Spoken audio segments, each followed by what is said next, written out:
sareng Bapa dina pangajaran basa Sunda.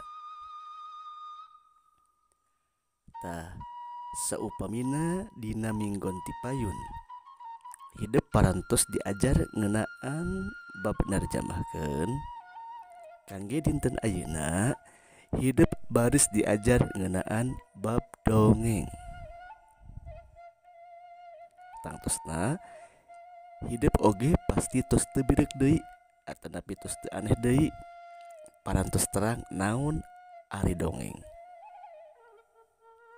Margina ieu bab dongeng teh kantos diajarkeun di SMP nya atanapi hidup parantos nguping dongeng-dongeng si kabayan, dongeng-dongeng sakadang peucang jeung sakadang maung, dongeng sakadang monyet jeung sakadang kuya atanapi jeung sajabina.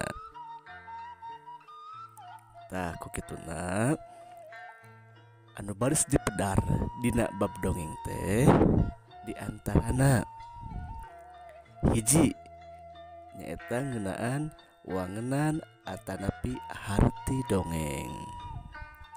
Lajeng anu kadua nyaeta ngeunaan ciri-ciri dongeng.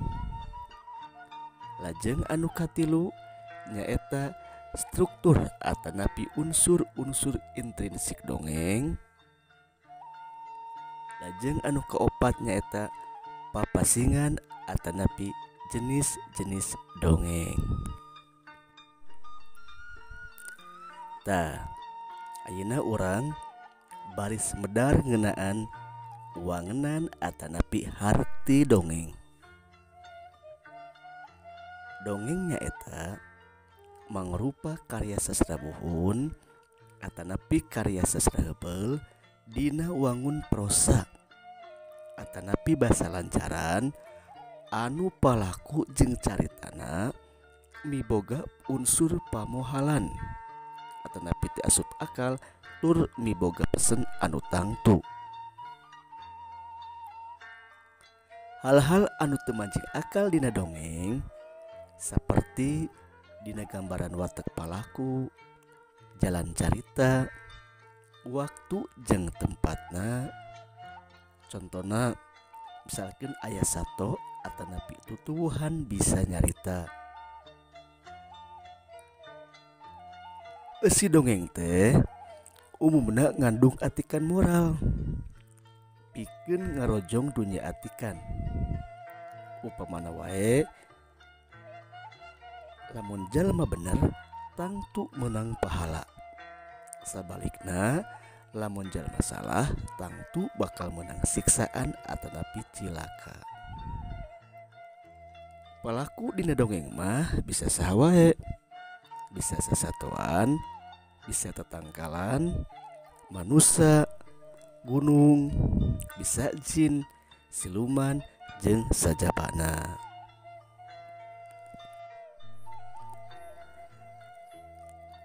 Tah ayeuna urang pedar ngeunaan ciri-ciri dongeng.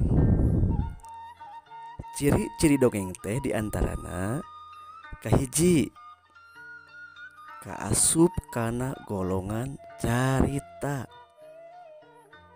Anu kadua aya bagian carita anu teu kaharti ku akal atanapi loba ngandung unsur pamohalan. Anu katilu sumebarna sacara lisan. Janten dongeng mah tatalepa ti hiji jalma ka jalma deui anu sumebarna sacara lisan. Anu kaopat pangarangna anonim. Dina harti teu kapaluruh atawa teu kanyahoan saha anu ngarangna. Dongeng mah benten sareng carpon atanapi novel. Upami dina carpon atanapi novel mah sok aya nami pangarangna. Tah saupamina dina dongeng mah teu aya. Margi anonim nya. Teu kanyahoan saha anu ngarangna. Anu kalima ngandung nasehat anu hade keur pienteungeun jalma area. Sapertos tadi dina wangenan harti dongeng. Saupamina jalma anu ngalakukeun kahadean tangtu bakal kenging pahala. Sebaliknya jalma anu ngalakukeun kesalahan atau goreng atau jahat atau adigung sombong tangtu bakal menang siksaan atau cilaka atau balasanana. Anu kagenep sok kapanggih babandingan anak jeung dongeng sejen di tempat sejen.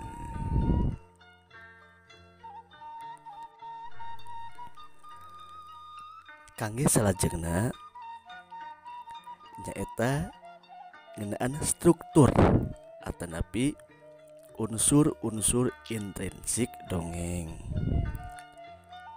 Struktur atau unsur-unsur intrinsik dongeng teh diantarana kahiji tema. Tema nyaeta ide atau gagasan pokok atau jejer dina carita anu ditepikeun ku pangarang ngaliwatan hiji carita. Tema mah biasana nyumput dina eusi karangan. Upamana urang hayang nyaho tema hiji karangan, tangtu urang kudu maca eta karangan nepi ka tamat. Janten urang kudu maca heula carita dongengna dugikeun ka tamat. Misalkan hidup terus tebedek di dina dongeng Sang Kuryang Dayang Sumbi atau nepi dongeng Sasakalat Gunung Tangkuban Parahu. Tema nata nyaeta ngeunaan moral ya. Lajeng anu kadua nyaeta palaku atawa tokoh ya. Palaku nyaeta sok disebut oge tokoh nyaeta jalma anu ngalakonkeun atawa anu dicaritakeunana. Aya palaku anu kagolong kana kelompok protagonis, aya palaku anu kagolong kana antagonis. Palaku protagonis nyaeta palaku utama dina hiji carita, nyaeta palaku anu pager ya. Sedengkeun palaku antagonis nyaeta kaasup palaku kadua anu jadi lawan saingan dina hiji carita atau nepi anu jahat, anu sombong, anu adigung ya. Teras anu katilu nyaeta alur atau galur. Alur atau galur nyaeta leunjeuran carita, runtuyan kejadian carita anu pakait nepi ka ngawangun hiji lalakon anu gembleng. Misalkeun dina dongeng Sasakala Gunung Tangkuban Parahu ya. Jadi alurna teh timimiti nyaritakeun si raja nya, raja Priangan anu resep moro. Terus ditema ku lahirna Dayang Sumbi, tuluy lahirna Sang Kuryang, tuluy ditema deui ku pundungna Sang Kuryang alatan ditakol ku sinduk ku Dayang Sumbi. Tah tuluy Sang Kuryang tepung di jeung Dayang Sumbi, tuluy ngajak kawin. Nah nya tuluy naon dibolehkeun ku Dayang Sumbi tug anu kejadian ngalapung parahu nepi ka nangkup teh.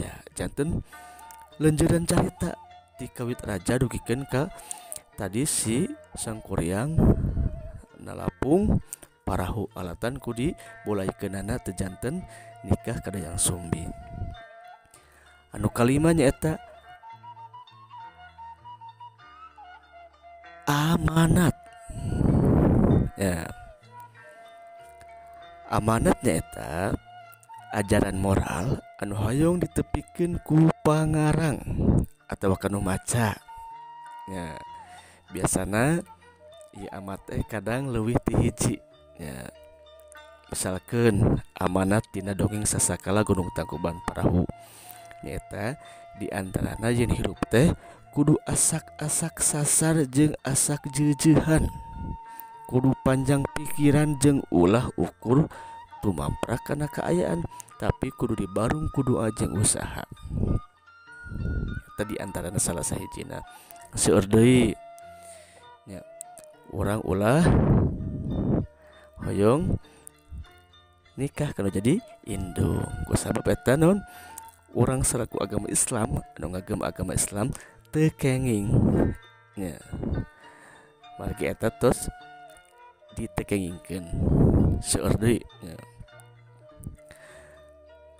Eta rupina kangge struktur atawa unsur-unsur intrinsik dina dongeng. Ya. Janten aya tema, aya palaku, aya alur, aya latar sareng amanat. Anu salajengna nyaeta ngeunaan papasingan atawa jenis-jenis dongeng. Papasingan atawa jenis-jenis dongeng teh aya 5. Anu kahiji nyaeta dongeng sasatoan atanapi fabel. Nyaeta dongeng anu eusina nyaritakeun sasatoan anu paripolahna dicaritakeun kawas jalma. Upamana bisa nyarita jeung ngagunakeun akal. Contona dongeng sakadang kuya jeung sakadang monyet melak cau. Dongeng kuya jeung monyet maling cabe.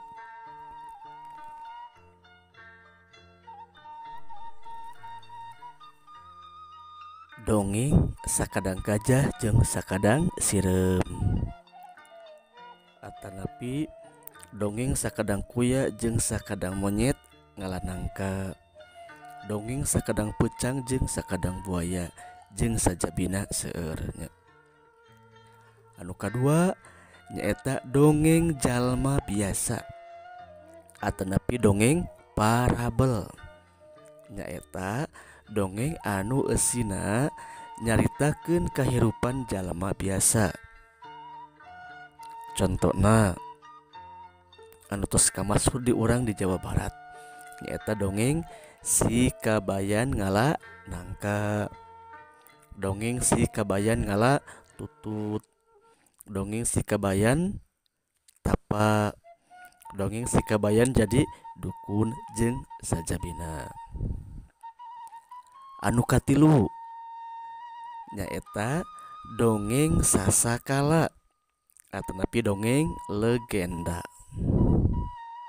Nyaeta dongeng anu eusina nyaritakeun asal muasal ngaran hiji tempat, barang, jalan, sasatoan jeung tutuhan. Contona dongeng sasakala Gunung Tangkuban Parahu, dongeng sasakala Situ Bagendit, dongeng sasakala Lembur Panyalahan, dongeng sasakala Pare jeung sajabina seueur komo anu ngeunaan asal muasal hiji tempat ya. Aya Situ Panjalu, sasakala Gunung Galungkung sareng sajabina. Anu kaopat nyaeta dongeng babad atanapi dongeng sage. Nyaeta dongeng anu eusina nyaritakeun kejadian atawa jalma anu ngandung unsur sajarah di masyarakat Sunda. Upamana dongeng para raja, para putri jeung sajabina. Contona seperti dongeng Prabu Siliwangi, dongeng Raden Kian Santang nya jeung sajabina. Lajeng nyaeta aya dongeng mite atawa mitos. Nyaeta dongeng anu eusina raket patalina jeung kepercayaan masyarakat karena hal-hal anu goib atau napi bangsa lelembutan atau napi mistisnya. Contohna dongeng Nyi Roro Kidul, dongeng kuntilanak, dongeng munjung, dongeng burak siluman, dongeng ngipri, dongeng maung kajajaden, jeung sajabina. Tah rupina kangge pangajaran bab dongeng dicekapkeun sakieu wae. Janten kahiji tadi hidup kedah maham naon harti atau napi wangenan dongeng. Anu kadua tadi ngeunaan ciri-ciri dongeng. Anu katilu nyaeta ngeunaan struktur atau napi unsur-unsur intrinsik dongeng. Terus anu kaopat nyaeta ngeunaan papasingan atau napi jenis-jenis dongeng. Mangga ku hidup kantun pelajari di bumi di Bandungan ieu video pengajaran dongengna dugi karengse nya. Saupamina saparantosna diregepkeun di bumi dina YouTube, kantun ke bilih aya nu teu acan ngantos hidup kantun naroskeun ka Bapa. Rupina sakitu wae tina pangajaran dongeng. Mudah-mudahan ieu video aya mangpaatna kangge balarea. Wassalamualaikum warahmatullahi wabarakatuh.